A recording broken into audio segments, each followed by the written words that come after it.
I'm Dave Vanderwerp, and I'm here with Martin Berkman from BMW. We're here at the BMW stand at the Chicago Auto Show, and BMW had a pretty good surprise for us this year.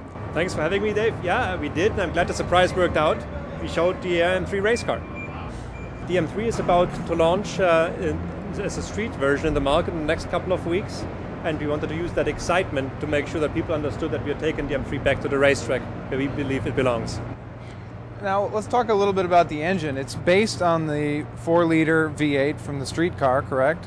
That is correct. It actually is a 4-liter V8. We did not change bore and stroke. Of course, the requirements for a race engine are a little bit different, especially when you consider longevity and also power to be competitive in the LMS. So we did tweak it without actually changing its displacement from the street version.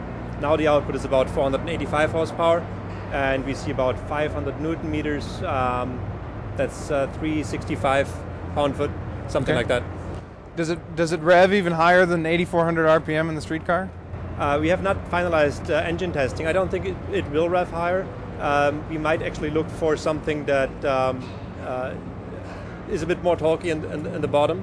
As I said, we have about 500 Newton meters, so we want to make use of that in a lower rev range.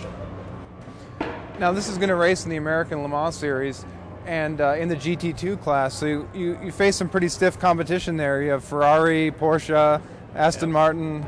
That's what makes it fun, I think. It doesn't mean anything to compete against someone who isn't competent, and yeah, you have the best cars of Europe and the US to compete against, and it's a tall order.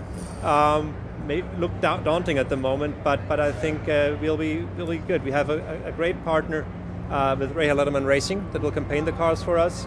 BMW Motorsport is doing the development work, and they're extremely skillful. They understand the street product very well, they understand the rules very well, and they have a great reputation and a great history of building very, very successful race cars. So exciting for sure, but not daunting. Now, it has this very extreme bodywork, the really low front end and the wide fenders, and big wing on the back. It really looks aggressive.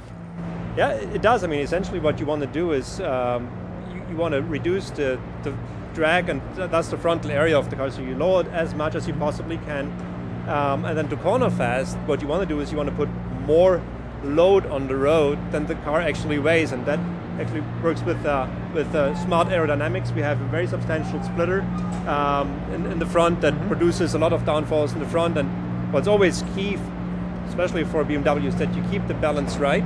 So you never want to have more downforce in one end of the car because it makes it unpredictable and ultimately slower through the corners. So you want to keep the balance, and that's why we have that big substantial rear wing that produces an equivalent amount of downforce in the back of the car, keeping that balance evenly distributed.